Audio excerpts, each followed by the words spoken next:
Hi, I'm Helge Pedersen. Welcome to Ride and Talk with Andy Dukes. We are talking about traveling the world and meeting people and cultures on two wheels. I hope you enjoy the show. Greetings, everyone. Although you may know him from his excellent travel book, 10 Years on Two Wheels, Helge Pedersen has in fact spent most of his adult life exploring the world on BMW GS motorcycles and sharing its wonders with all those who have been lucky enough to join his Globeriders tours. There are so many cool stories Helge has amassed over the past 4 decades that we'd need a whole series of podcasts to feature them all. But we've squeezed as many of his experiences as we could into the next hour just for your listening pleasure. So sit back, relax, and let the Norwegian soft voice transport you on a journey through 40 years of GS memories, including that infamous crossing of the Darien Gap. So Helge, welcome to Ride and Talk, on the line all the way from the west coast of the USA. I'm delighted to finally have you as our guest today. Oh, good to talk to you, Andy. So when did your love of two wheels begin as a young guy in Norway? Who got you into bikes in the first place? Oh, it was my father. Like many kids, I think it was their parents that influenced them. And my father, he was a motorcyclist when he was young, until he met my mom and crashed, and then that was the end of that, kind of. But he still had it in his blood, he liked it, and he encouraged me. And you grew up in Kristiansand, which I believe is a port in the south of the country, is that right? Yeah, if you look at the length of Norway, at the very bottom of Norway is Kristiansand, and that's my hometown. And I still have my sister and brother living there, and yeah, that's my home. So did the comings and goings of ships in that town sort of inspire you to think about travel and distant horizons, or was it something or someone else? I read somewhere they used to spend a lot of time looking at National Geographic magazines. Yeah, it was a combination. I had uncles that was captains on ships, sailed all over the world, and Uncle Svein, which was my favorite guy, he came home and he had all these stories. And you're also right about National Geographic, because my father, he got a subscription on National Geographic. And you have to remember, this is a magazine I don't understand nothing. It's in English. Norway is a little country, they don't translate it. But I could see the pictures, and then my father would read it and translate and tell me the stories. And that was a highlight for me, sitting next to him or when I was little on his lap and seeing all of these stories from all over the world. Still love that magazine. It's good. Yeah, absolutely. Fantastic pictures, fantastic stories as well. So in your early 20s, you got your first BMW road bike. It was an R100/7, I believe. So what was it that attracted you to the brand way back then? Because it was a nice bike for a young guy to have.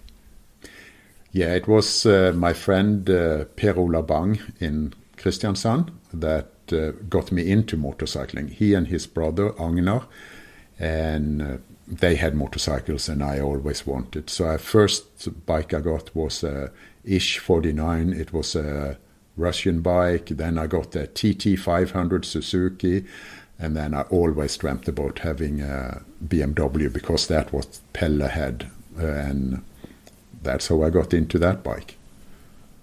And then a bike was launched that seemed to have been made with your travel ambitions in mind. I mean, I'm wondering whether it was destiny, because tell us the background story about the R80 GS, and I believe you got the second one that was imported into the country, didn't you? Yes, it was I think it was destiny, as you say, because I worked on a helicopter service in northern Norway on a Sea King helicopter, and as a photographer. And I was on a motorcycle tour down in Europe, and I already planned that I was going to quit my job after my contract was up, and I wanted to go traveling. And I was down in Italy, and my friend come up and said, Helge, they just got this new R80 GS. They imported 2. I just bought the first one, he said. And I immediately contacted the importer in Norway, in Oslo, and said, hey, put my name on that one. So I traded in my R100/7 for the R80 GS, and yeah, it was just perfect because I had one more year to plan my trip, and then I headed out.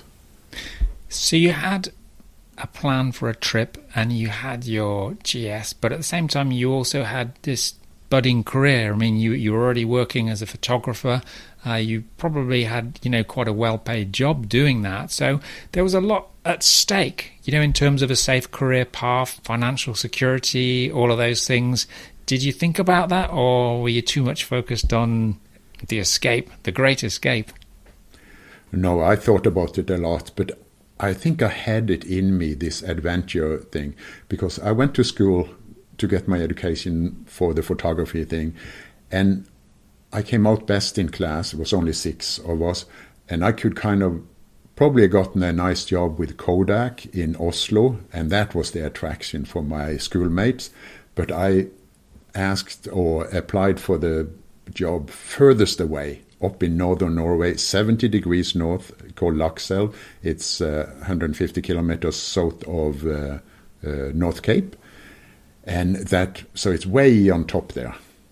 And so I'm just looking at. I can see it behind you there, the map. But that job there just told me I wanted more than this adventure. I had a contract for 3 years, and I had to decide to renew it for 3 more years, and I could easily have done that. But then I said to myself, well, one day I'll probably get a picket fence, 10 kids, and the whole enchilada, but let me do something before that. And a friend of mine had traveled to get a job in Tanzania, and he said, why don't you come down and visit? So I thought, yeah, why don't I do that? So I thought, perhaps I could drive down there. I had no clue what I was doing.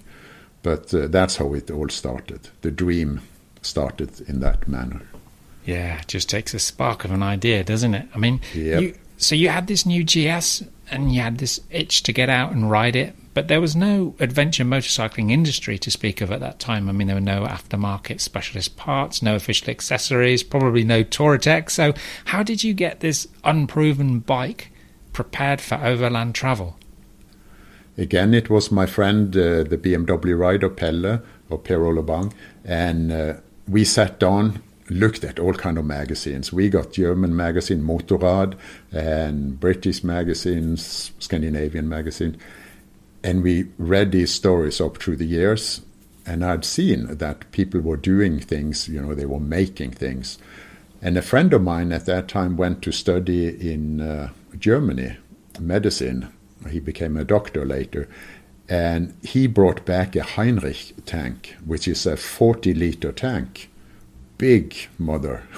And that's what we put on, because the R80 GS was not really a world-traveling bike. It was an enduro off-road Gelände- und Straße bike, but with a little modification. And I must say that Pelle, he worked on, you have to remember this is in 1981. He worked on a CAD system on computers, 1981 computers, and he worked for the platforms for the North Sea and stuff to make things there. So he said, okay, I constructed this, we're gonna reinforce the rear subframe of the bike, and I'm imitating that you are flying 10 meters in the air, landing, and we are going to make a shock absorber system for these, and they are going to break off when you crash. Because he said there has to be a fuse in every system, and he's very, very right about that. I'm not an engineer, but I think everybody understands that something has to give. And he made a system that had to give. That was 10 millimeter bolts that held these panniers. And they broke many times during the trip when I fell. But I had spare 10 millimeter bolts. It took me half an hour to fix it, instead of breaking and busting the whole frame and the rest of the bike when I crashed. So that's how we started to build up. So I really have to give him all the credit for that. And it was kind of a funny story too, because he was starting a family. He already had kids, 2 kids, I think, at the time. And I was camping up at his property in my little green tent, helping building the foundation, concrete work and all kind of stuff. And in the evenings, we went down to his workshop where he worked and welded and reinforced the bike and built up the bike. Fantastic to have an engineer like that to really sort of think through all the possibilities about what might happen, what could happen, and then to sort of strengthen the bike accordingly, because, it literally was unproven, as you say. So What about your own mechanical skills, though? I mean, I know you had the /7 before, but did you know your way around a boxer engine by that time already? No, it started with that bike, and I slowly learned stuff. From Pelle and from other friends. I went, for example, I was one of those that started the BMW club in Norway. And Norway is a little country, so we are talking just a few guys that came together one day and said, hey, let's start that. And then I was riding up there. I remember I crashed my bike and had some problems. And, there was another mechanic say, oh, you have to do this and this. Obviously, at that point, you needed to know how to do your points and your valves. That was just a given if you're going to even leave home. So today it's very different. It's actually much easier today. But slowly, I got to learn more and more. And before I took off on my big trip, I asked Erwin Jans in my hometown. He was a BMW fanatic, and he said, hey, Helge, come out this weekend, we're going to take apart the gearbox. And I kind of rolled my eyes. Yes, sure, I'm never going to touch a gearbox. Well, he kind of took me through it, and I learned something, I guess. Lo and behold, a year later, I find myself in the middle of Zaire, which is Congo now, with a gear shifter stuck in second gear, and you get tired of riding in second gear. You cannot get out of there. It was the internal spring that broken, and I got out my stove, got out the gearbox, heated up the back plate, which he had taught me. So slowly, some of this came back, and I ended up fixing it, and just kind of not a permanent fix, because when I came to South Africa, I got the proper fix done, but it was enough to carry me on further. Yeah, that's brilliant. That's just to, something that you've learned back home that came in usefully, thousands of miles further down the road, that you'd have been stuck without it. So absolutely brilliant. Yeah. So when you eventually set off, right at the beginning, how much money did you leave home with then?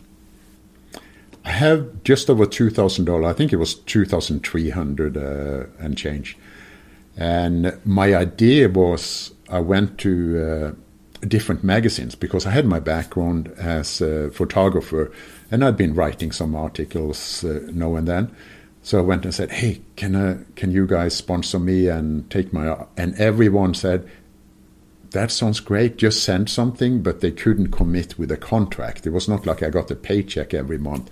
So I started that way, and that's how I got into writing stories and stuff as I was traveling. Yeah. And getting money that way. So the 2,300 carried me for 2 years, but I got supplement from the articles I was writing to. Not big money, but enough to... feed the gasoline and get new tires and some boxes of sardine and rice on the way. Yeah, that's what it's all about, isn't it? Keeping the trip going. And it obviously worked for you, because your pictures and your stories, they were published all over the world. And it was part of the reason that it helped you stay on the road for about 10 years, because I think you rode about 250,000 miles through 77 countries in the end. So I just wanted to ask you, because I think the R80 GS that you'd nicknamed Olga, she ended up in the BMW museum in recognition of your achievement. So tell us the story behind this. Well, up through the years, when I took off, I was nobody. No, I didn't have a name nowhere except for my family and friends, of course. But when you start writing for magazines, people get to know you, you get some kind of recognition. So BMW in Porto in Norway, they agreed to send me some parts. And this kind of happened after Africa. I'd kind of proven I could do 2 years around Africa, come back to Norway, stay over winter, and then I took off again. And then I started to get some sponsorship, and I also, BMW in Germany, I screamed out for help when my front fork broke down in Malawi, and they helped out. And I got to meet a guy called Hans Sauter in BMW Germany. He's now retired. But he was the press guy there, and we worked together on different projects and stuff. And at the end, he said, "Oh, I would really like to have your bike at the BMW museum. Can we make? But I have problems convincing the BMW corporate part of it, the whole deal. So can you send me a copy of all your articles?" And I said, "Really? You want all?"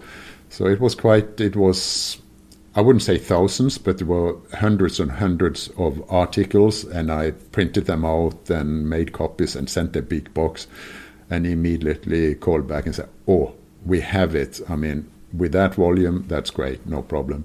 So in '93, I wrote it down there, and it was quite emotional to say goodbye to Olga, because I think we all, as motorcyclists, even though it's just a lump of electronics, metal, and plastic, put together, but every time I was sick or delayed, she was just sitting there waiting for me to fire her up and go again, And when she broke down, I had to be patient and wait for her too. So it was this relationship there. And they gave me a new 1100 GS, beautiful bike. It had something they called ABS and fuel injection. I was really skeptical about all of that. But it was a good transition. But instead of her sitting in my garage, she could inspire hopefully somebody else. Yeah, I can understand why you did it now. Yeah, absolutely. And you knew where to find her if you needed her as well. And I believe you've been back a few times, so totally understand that. Now, I gather you hadn't planned to write a book about your travels, but that a publisher contacted you.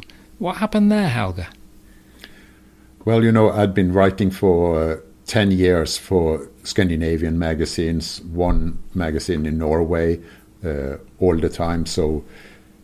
And that's how I built up, could you say, my name. And I made a living of that. That was great. And I had a lot of pictures, came home and talked to a publisher. And he said, "Hey, would you like to look at the idea of making a book?" And I said, "Well, I don't know if I can make a book." But then the publisher that was specializing in adventure, they were always about going, the Norwegian, we are big on skiing and stuff, going to the North Pole, to the South Pole, backward, upside down, whatever they do it, all kind of ways of doing it. But they never had anybody with motorcycles. So I thought, well, that could be a good opportunity to promote that sport, because it has a stigma, motorcycle, Hells Angels, and people are a little opposed to the whole idea. So I thought, this is a great idea, because I felt like a cultural ambassador when I was writing my articles. I'm not the one that write all about just the technical this and that. I also like to embed myself and stay with people. Most of the time I travel, I met local people, lived with them, put my tent up outside or stayed in their homes, and I just want to tell about how a family in Somalia made their living and what beautiful people they are, except for what we see on the news, which give a total different view. Absolutely, yeah. And, as I said, you've 77 countries, 400,000 kilometres. We could do a podcast literally about every continent that you've been to and all the countries within that. But the book itself, it was published in what year? I think it was 93. In Norway, in Norwegian language first. So the publisher, they printed, I think it was 8,000 copies.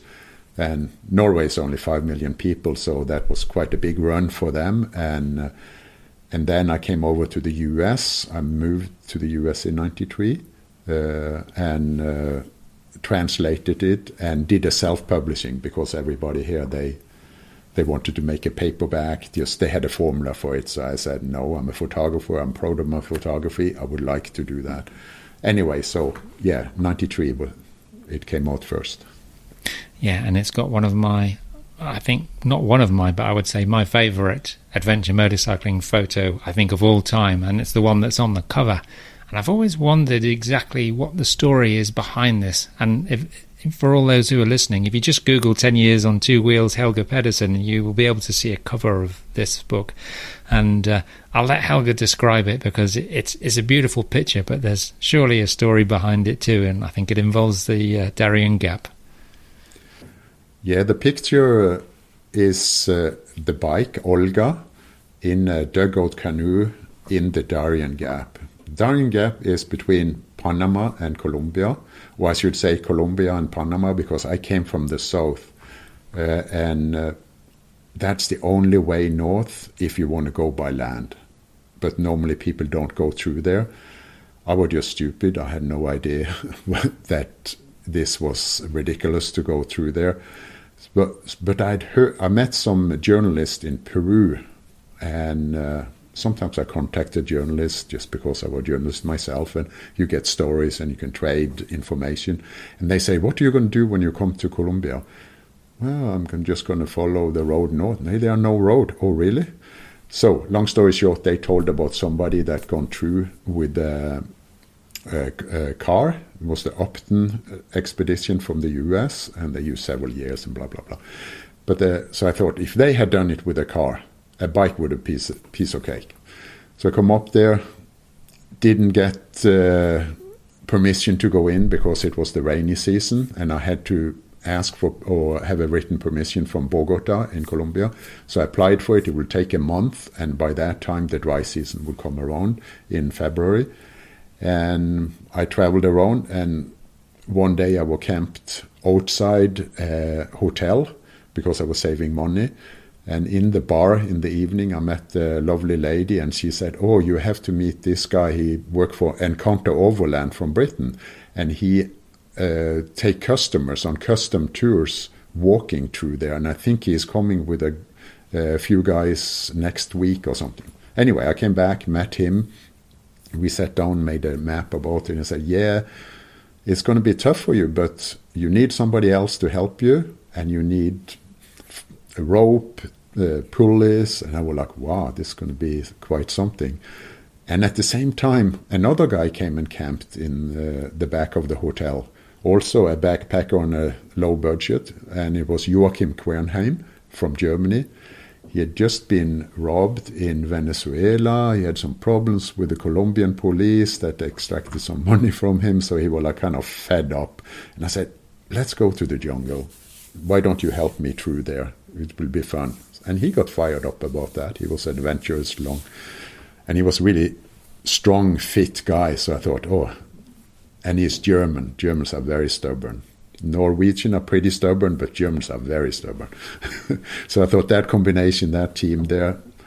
And so we used 20 days going to 80 miles, so 120 kilometers or so.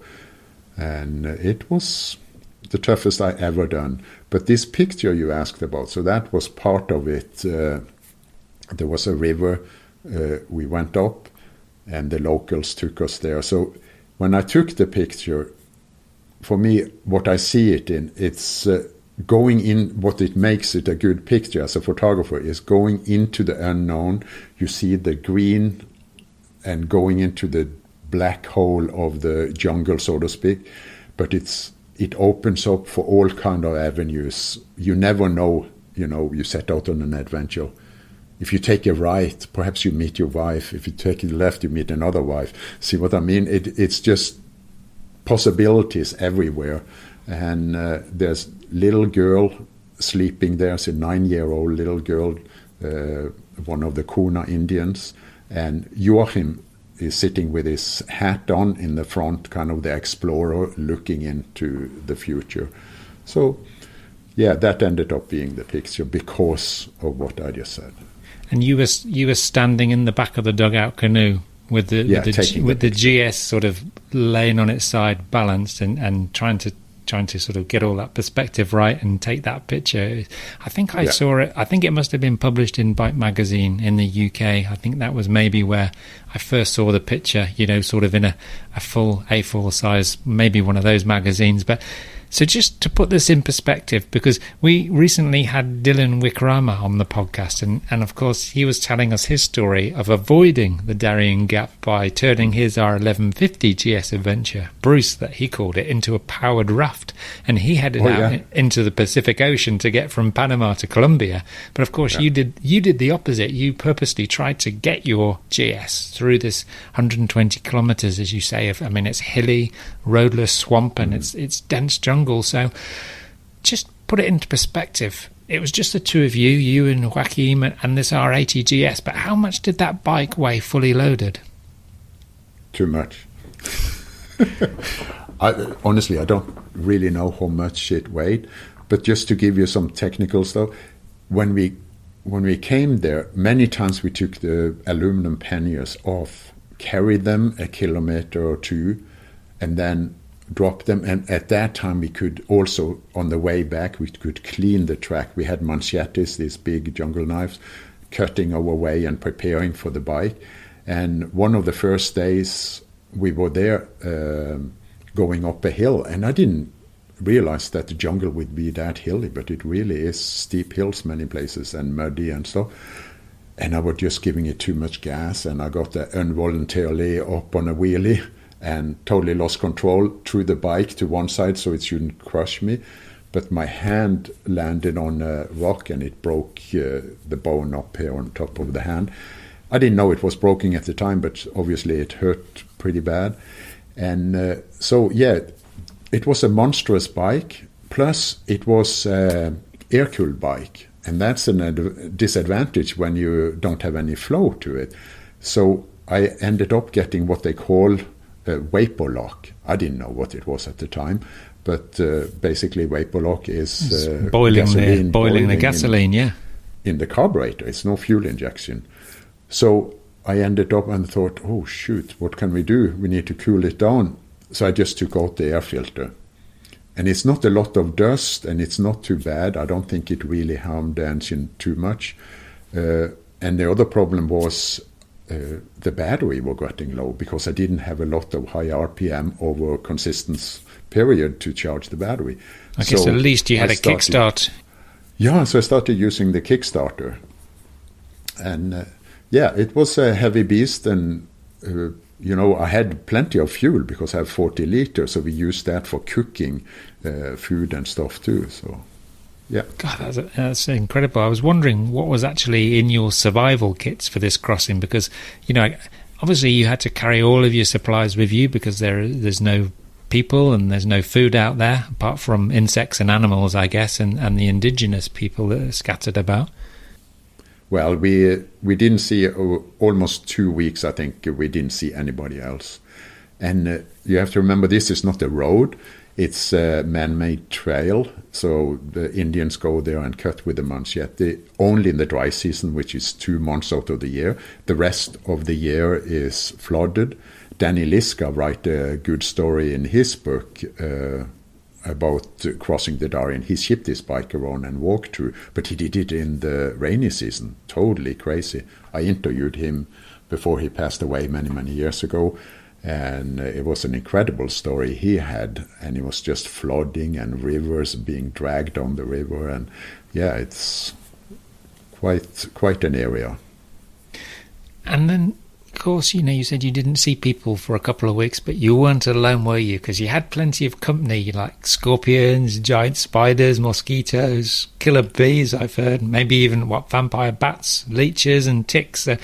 Just thinking about these creatures, it makes my skin crawl, Helge, but you were literally having your blood sucked every night, weren't you?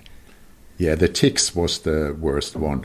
And so Joachim and me, we were sitting, can you imagine, all day we've been working, sweating and just burning fuel like no tomorrow. And we thought we had enough food with us, and we ate it up faster than we thought, and we had to abandon the bike and go to an Indian village to get some food and come back and get it. But at night we will sit and pick off, and I think one night we counted around 156, I think, ticks on Joachim. But then in the morning, in the groin and under your arm where it's warm and soft and stuff, you will find the ones that you missed, and they were full of blood and big. At night, I was sleeping in a hammock. He was sleeping in his tent. You could, if your leg had been outside, you could have been bitten by vampire bats, and they can inject and suck your blood, and they could have rabies. So you had to be careful about that. I took grease on the rope to the hammock. I had some Vaseline and I had some grease I used, because of the ants coming on, and they would bite you. And then the mosquito will bite through your hammock from the bottom. So I put plastic on the bottom there so they couldn't bite through. I had mosquito net over it. But I think the worst was the African killer bees, because they were very territorial, and when they attack, they bite you. You just have to run through the thickest brush you can find so they can't follow you. But when you was quiet and you didn't do anything, they just come and land on you, and as long as you don't panic, they just check you out and they fly away. But immediately when you start cutting brush around where their territory is, they will get after you. So I had nightmares about all of this. We were pretty drained psychologically and physically. So when I come up to Panama, after the 20 days, I had broken some ribs, the hand, but the worst was the ticks, because at night I would scratch involuntarily and I got infected legs. So you can look at your own leg and you see the thickest of your calves, under the knee. It was solid, that thickness, all the way down to the foot. So I went to a doctor and he said, yeah, you've broken this and this, you need to take it easy, blah, blah, blah. But the infection is the worst. So I need antibiotic injections for 10 days. So I went to this pharmacy, and this big babushka of a lady, she just, normally a nice nurse should massage you a little and then gently inject you. Oh no, she didn't have time for that. I'd stay in a corner, take my pants halfway down, and she just take that needle into my buttocks and straight in there. Oh gosh, I had a nightmare about her. I still cringe when I think about her. Nice enough woman, but she was just didn't have time for any pity thing there. Oh, I tell you what, sometimes when you're travelling, you really do feel a long way from home, but I don't think I've ever felt as far from home as you must have felt during some of those moments. But just going back to being inside the jungle at the moment, because you did mention rope and pulleys. I mean, putting the creepy crawlies to one side for a minute, anyone who's had to push a GS uphill in any kind of situation knows how energy sapping a task that is. And you really couldn't ride much because there were no roads, and you said you had to clear your passage with machetes, but this was no flat land, was it? It was hilly terrain, as you say. So how did the two of you manhandle Olga up and over those hills in those conditions? Because I just can't bring myself to imagine how you did that. Well, sometimes we were able to just push and, walk it and use the clutch and stuff.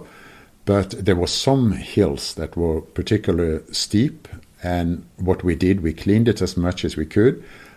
I picked up whatever I could of speed and rode for my dear life. And when I knew that, and I didn't want to flip it over again because I already broken the hand, the left one there. And then I just threw down the bike. And that's nice with a boxer because, you just plant it into the ground and it doesn't start sliding back so easy. So imagine that. The front wheel is up, bike is on the side, fine. The first thing I do, turn off the gasoline. And I also had a tube on the top so it didn't go out of the top. Then we will secure the top to a tree and get the rope on the rear end. I will go to a smaller tree that was a weaker tree. I climb up and tie a rope to that, take it down to the pulley on the rear of the bike, and then together with the force of the tree that's now being bent over, then you have static force, I guess, going up, but the bike was dug in, so all we need to do was lift the bike up, and then the tree start to straighten up, and then we repeat, use the pulley, load up. It's like a bow and arrow kind of a principle. load it up again and lift it around and then secure the back and then get the front up. So it was like zigzagging up the hill. That was the worst of them. It was not many of them, but perhaps half a dozen that it was really, and I have some pictures on my web page, and also if you look on YouTube, there's a video about, you can see some picture about that. It was just drawings on a piece of paper, the map. So I needed to navigate and find out, and only thing we had was a compass, no GPS at that time. This is 1988 we are talking about now. And I was so sick and tired of this up and down. And there was the same river that we came to. So, and it was not much water. So I said to Joachim, why don't we make the first water-cooled Boxer engine? I didn't say it like that, but when looking back at it, it's kind of funny to say that, because we ended up actually driving in the river. Yeah, we got stuck and stuff, but those challenges was less than taking it over the hill. Plus, we had water to cool off ourselves, and the engine ran much cooler too, because it overheated so many times the other time. So going in the river, on the river banks and in the middle of the river, that helped a lot. Yeah, unbelievable. That pulley system that you had, I can just imagine this becoming one of the challenges in a future international GS Trophy event. So watch this space. I think we maybe need to draw a few diagrams and get that one worked out. I'm just interested to know, in the middle of the jungle, how did you know when you'd actually left Colombia and crossed into Panama then? Well, we came to a spot that we knew that we were getting closer to the border, and we had left the bike behind. We were carrying the bags, and we came to a little opening, and it was like on the top of a hill, and there was some rocks, a little platform, and it was a brass bracket, and it said Colombia. It didn't say Panama, but we understood, and I'd heard from the guy from Encounter Overland that have told me, yeah, that is the border when you come there. So that's when we knew it. No people. We hadn't seen people for days, and we wouldn't see people for several days going forward either. But we knew, okay, at least we are going, and I knew with the compass we are going north, more or less, northwest, I think it was sometime, yeah. Wow, I'm just wondering how bad the two of you must have smelt when you arrived in civilization, what condition you were in, and I'm wondering what the locals made of you. Well, when we came to the first village, Opaya, and they saw the motorcycle and everything, everybody went crazy. Yeah, they had seen expeditions go through there before, but, it's nothing that happened every year. It had been a British expedition many, many years ago. The army took some corvettes through there, and then it was the Upton was the latest one. And with Upton was also another R80 GS that went through, and that was, it stopped up now, what's his name? Ed Culberson. He wrote a book called Obsession Die Hard, and he had followed the Upton expedition for 3 years to get his bike through there. So that was his struggle. So I think my advantage was stupidity, naivety, and persistence. Because when I came to Colombia, my option was to ship around. It's complicated. It will cost money. Could fly over. Will cost money too. So I thought, and it was all about saving money. And then when I got more into it, it was like, oh, this is a game now. This sounds fun, this is going to be great. But I tell you, if I'd known what it were going to be like, I would never do it. I would never do it again. It was one of these things, you hold my beer, watch this, kind of deal. You do it once and never going to do it again. Yeah, benefit of hindsight, absolutely. What happened to Joachim? Did the two of you stay in touch? Do you still hear from him at all? Or? Yeah, that was funny with him, because he never ridden a motorcycle. He was a backpacker. And when I broke my hand, I wanted to teach him to ride my bike. Perhaps he could do it. And the jungle is not a place to learn to ride a big BMW bike. But and we parted ways in Panama. I stayed longer because I had these broken bones and stuff. So I stayed at Alfred Air Base. It was an American air base at the Road Knights Motorcycle Club. And he took off, and then, of course, we kept in contact, and he wrote me and said, Helge, I got my motorcycle license. I'm buying a R100 GS. No kidding, I said, yeah. And he started an outdoor equipment store, and then he came over to Seattle, stayed with me there, and traveled around with his girlfriend. So 2 times I've seen him over in the US. He traveled on a Beamer all over the United States, and he have now 2 outdoor shops. I visited him in Germany a couple of times, and yeah, it was quite neat. Who would have thought that he would become a motorcyclist after what he went through? Yeah. Thinking he would hate the thing. Yeah, well, I guess he can dine out on the story for the rest of his life, though, can't he? So it makes sense in that way. But what or who inspired you then, when the trip was over, to eventually put down roots in the USA? Well, it's like everything, it's a lady. So it's kind of a funny story, because I've done what I've done. We just said no. So I'm still going up Central America, and there was a war in Nicaragua, so a little dodgy coming through there. So I kind of had it with action. I needed a little downtime. So I took a right when I come up into Mexico, out to the Yucatan Peninsula. I come by Tulum. There were some Maya ruins I want to see there before going up to Cancun and the other ruins. And there was this bike leaning up against the shack, and it was a gravel or sandy road, so I kind of, how it is in the sand.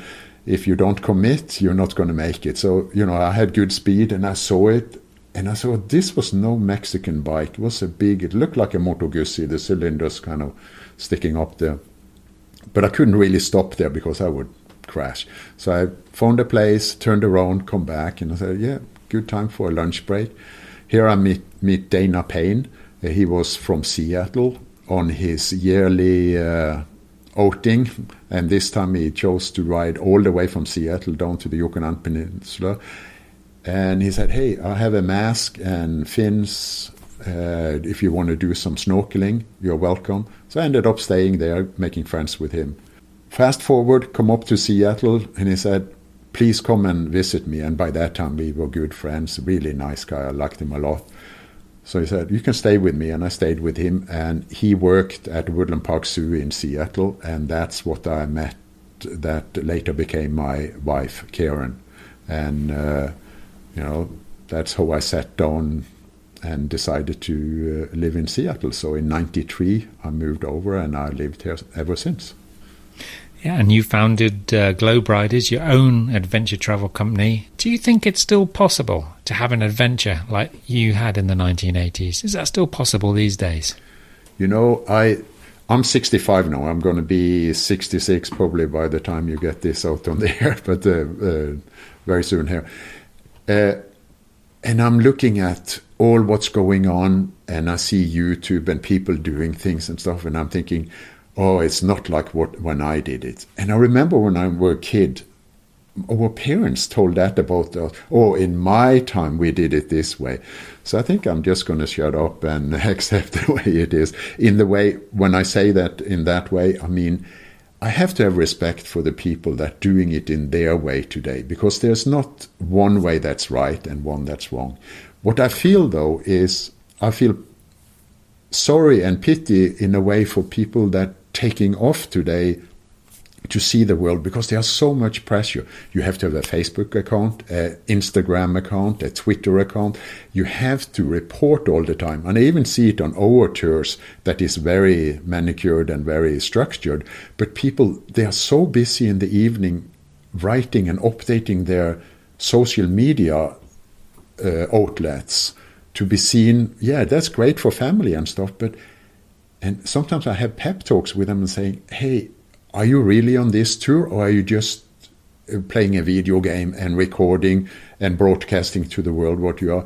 What about just let's go out and drink with the locals, or join a play at the theater or whatever, and be where we are. And sure, you can take pictures and stuff, and I can totally appreciate that.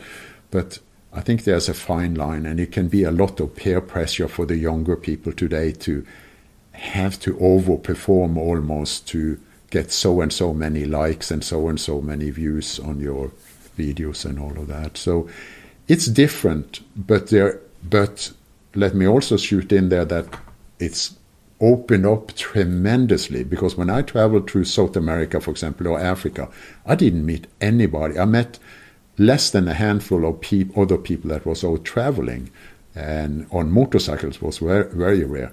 Today, when we do our tours in South America, we meet dozens of people, and it's so great because they've been encouraged by other people doing it, and also all the investigation you can do on the internet and find out which border is open, where is the road, this and that, and you have all of this information. So that's absolutely the uplift. So yeah, it's different, and it will always be different when your son is going to take off, and when you are old man sitting there with your bourbon and in your rocking chair, he's going to do it totally different than what you did it, Andy. So yeah, it's life. Yeah, it's life. You've got to go with the flow. I mean, but I totally get what you're saying, because how many chances do you just get to disappear and go off grid for a few weeks? And people don't realise that actually that is a real privilege. Just, you can tell all the stories when you get back. You don't have to update it every half an hour or so. So yeah, that's interesting. One of my questions to you was going to be, what advice, if you had to offer one piece of advice to budding adventure travellers, I guess you've probably already answered that by sort of saying, take your time, look, don't document everything, and just be in the moment. But I'll actually ask you, what's the best piece of advice that you've ever received? Oh, the best one was not have too many plans. And what you just touch on, the best currency you can travel with is time. You can never have too much of that. You can't buy it. You can't borrow it from others. You have what you have. You don't know if you're going to be alive tomorrow. Do the best out of today. So I would say, don't over plan it, and take as much time as you can. When I took off in 1982, that was the biggest question I got, and they got mad at me when I couldn't answer it. They said, so how long are you going to be gone? They wanted to see a structure to it. They want to see a start, middle, and an ending to it. And I said, this is the start, and we will see where it takes me. And I was just going to visit my friend in Tanzania. It ended up taking 2 years. So what? And then when I took off again, I didn't see family and friends for 5 years. I was literally physically gone for 5 years. And then a magazine flew me back for 2 months, and then I took off again. So that's another thing. I think that was a mistake from my side. I would recommend not going away for years and years and years. So my advice, again, besides the other one, was take it in small portions, because it's very intense to be on the road. So when you, Andy, went out there for a year, I bet you had so many memories that you needed to process after you come back. I stayed too much on the road. I think it could have been good if I'd had the money and a different structure to my travels to take it in smaller portions. So that would be another advice. Yeah. It's all about balance, isn't it? Like a lot of things. Now, since those early days on Olga, you've probably ridden most of the GS model variations over the past 40 years. So how good do you think the latest variations are for adventure touring, straight out of the box? Well, I think I'm opposite to many people, and some people get mad at me when I put down the R80 GS, because it's like the trophy you have and take out that. I had my share of problems, and it was ideal machine for that. At that time, it was top of the line. Today, I have 2018 1200 GSA, and I love it. It's gotten better every iteration I got. I was skeptical, like I said, when BMW gave me the 1100 ABS and fuel injection. What the heck is that? And how I'm going to deal with it? And it's like all changes in life. You get a new car, you get a new whatever, and it takes a little before you get used to it. And that's the thing, you have to give it a chance. And I've done that. I had every different model up through the years, and I tend to gravitate towards the GSA with the longer range and stuff. and feel comfortable with those bikes. But every time I get a new one and know the water-cooled, I just love it. Yeah. And I hear you've been getting into sidecars also. So what's the story there? Well, that's the good thing with that water-cooled engine too, because a sidecar it's not natural for a bike to have a third wheel on the side and a big bucket dragging around a sack of potato or whatever you have. But I've seen on my trips, and it started with Mike Paul, a good friend of mine, and he has a company, LBS, in Seattle now, working with LBS in Holland. They make sidecars. He unfortunately lost his left leg on one of our tours in Siberia, a really bad accident. But the guy is a powerhouse. I mean, 2 years later, he was back with a prosthesis and a sidecar doing the same tour. And he's been my inspiration for getting into sidecar. Plus, I've had other people on the tour, like Bill and Marty, 2 guys traveling on a sidecar, 1200 GS. It's so different. First, when I saw it, yeah, I can understand Mike. He couldn't support a solo bike with his legs, so he got a 3-wheel. He had a good excuse to it. But then I see other people that really could ride just a solo bike. I thought, so that was my limited way of thinking, and I kind of brushed it off. But then I saw how much fun they had every time they stopped. So here's a good example. Marty and Bill is in front of me. We are going in Iran and traveling to the back country, and people are waving to them. And they see me, they don't even see me. And I'm in front of them. I come there first. They don't look, and then they see the sidecar, and it's like, oh, they are looking and they are waving.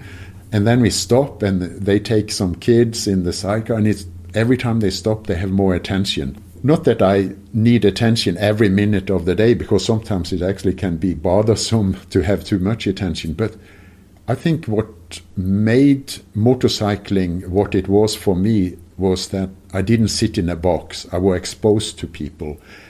And we talk about the bike and this, and now we are talking, like you say, the sidecar.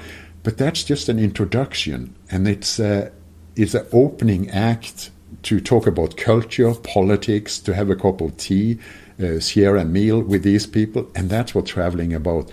And I saw that was just magnified so much with sidecars. So I said, well, I'm not getting younger. One day my knees are going to give in, my hip, whatever, and I need a little helping hand here. Why don't I try this? So I can't go wrong. In Washington State, you have to have a license for sidecar, so I got that and got on a bike, and I really liked it. And I got built up a bike that if you go to YouTube, you can see sidecar Helge Pedersen, you will see it. But we called it Big Red. I took that to South America, from Colombia to Tierra del Fuego.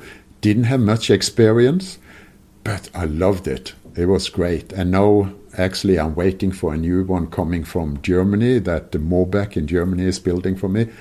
And I also have a wife that's not very tall, and to sit on the back behind me is not really good. So she loved to sit in the sidecar, and so that's good for her too. I think the other thing, I mean, certainly from watching a couple of your videos, is obviously there's the new challenge of teaching yourself a whole new riding technique, because they don't behave anywhere near the same way as a motorcycle. But there's also the fact that, you know, I saw you riding in snow, saw you riding in really quite tricky conditions where people would be, let's face it, you know, a lot of people would be wobbling around, crashing, in all sorts of trouble on 2 wheels. But just having that third wheel just means you can effectively sit back, enjoy the ride, and have all sorts of fun, maybe even taking pictures and video of those around you, getting into all sorts of bother. Yeah, you talk like a guy that never tried it. Have you tried it? I've never tried it, no. It's a lot of work, Andy. It's not, when you go straight, you can relax, you can take pictures. But immediately, as long as you are in London or in England, I know you would have the sidecar on the left, I have it on the right. But so for me, when I go a right turn, if I go too fast, it will flip over, and I would be crushed. And that's the biggest mistake people do. They think, oh, this is going to be easy. You really have to understand what it's all about. So I highly recommend somebody that's used to 2 wheels and get a third wheel. do a class, do a safety foundation class here. I'm sure in Britain and Germany, everywhere, they have different classes. So, and the older you get, the more imprinted you are on the two wheels and the principle of that, and it's just going to throw you off so fast, and you can get into deep, deep trouble. But when you start to mastering it, it really is fun, but it's hard work. It really is. I remember in Colombia, there's going down to Medellin. Anyway, there's all these curves, hundreds of curves, and your upper body just really, really feel it after a day. But it is so much fun, though. And I would say that we talked about old bikes and new bikes. Having 125 horsepower, or no, with the 1250, 135 or something, just having that and a water-cooled bike, it's perfect for a sidecar, because you need that extra oomph, you need that extra power to throw it around. And plus you have the water cooling, which is important, I think, with that. And it's a lot of fun. But I still have a solo bike. I have a 1200 GSA water-cooled bike. I love solo bike riding too. I'm privileged. I'm very lucky to be able to have two of them. Yeah. Now I understand why you've also taken up the sea kayaking, because if it's as much as of an upper body workout as you say sidecar riding is, then you need that upper body strength, don't you? So, yeah, interesting. I'll have to give it a go one day for sure. Yeah. Do you think it will also enable you to continue riding for a few more years as opposed to riding a two-wheeler, or not? I would say that, because look at it. My customers, these days, the pandemic is going on. I had to cancel 20th anniversary tour, which was really sad, earlier this year. I had 21 people who were going to go from Tokyo to Munich. So I'm sitting at home here and planning the next tour and stuff. We are going to Himalaya, hopefully in September 2021. My customer base is people that are 60, pressing on 70. Some I even have up to 78 years old going with it. Some are in remarkable shape, but I see as you get up into that age, what is the challenge? The challenge is balance and keeping the bike and the strength to holding it up on a sidecar. Yeah, there's strength involved too, but the balance is not. So if you don't have the strength to go, you just slow down and go slower. You are not losing your balance, because that third wheel take care of it. So I was serious when I said that this is perhaps a way for preparing for stretching my ability to travel the world longer. And I'm looking into retiring now. I'm going to do my last tour in 2023. Cape to Cairo will be the last one I do for Globeriders. And then Lisa and me, we want to start traveling. And people say, well, haven't you traveled enough in your life? Well, I've been taking care of people traveling, and it's been a privilege. It's been great. I feel proud of it, gotten people that never would travel to these countries and doing what they have done without having the possibility to do it with Globeriders. But it's work. I want to do it together with Lisa and me, and we want to see and have our own dream and bucket list fulfillment. It's a big world out there. Fantastic. I love the idea that you're going to retire so you can do some travelling. That's absolutely brilliant. Before you do retire in 2023, or whenever you do decide, Helge, I really hope that we get to see you over in Europe at some point soon, because it would be great to see one of those multimedia presentations I've heard so much about. And I don't know, perhaps at BMW Motorrad Days in Berlin in 2021. I'm just putting it out there for people to think about and consider anyway. But where can people find you or contact you for more information about your adventure touring program? Well, you can go to globeriders.com. It's easy, globe and riding, so globeriders.com. Even if you don't go traveling with me and just want to learn about what we have been doing and see, when you go to the web page at globeriders.com, you go to journals, and we have archived tours all the way back from 2005. So dozens of tours all over the world. And you can read not just my propaganda, but you read stories from each individual. They tell their own stories, their own pictures and stuff. And there are thousands of pictures and stories. So it's a nice little resource among everything else you can find on the internet. Brilliant. I'll be sure to look those up myself. Helge, it's been a real pleasure. Thanks ever so much for talking to us today, and I really do hope to meet you in person out on the road somewhere soon in the future. Same to you, Andy. And if you ever come out here, I'm going to introduce you to kayaking. Kayaking is a great sport too. So it was nice talking to you. Thank you. Thanks, Helge. I really enjoyed this chat, even though there were about 8,000 kilometres between us. Amazing what technology can do to bridge distances, eh? Not like the old days, of course, but then those days were also pretty special in a different way, according to the stories you shared with us today. Thanks to everyone for listening, and I hope you've enjoyed that hour in Helge's company as much as I have. Take care and stay safe out there. Bye for now.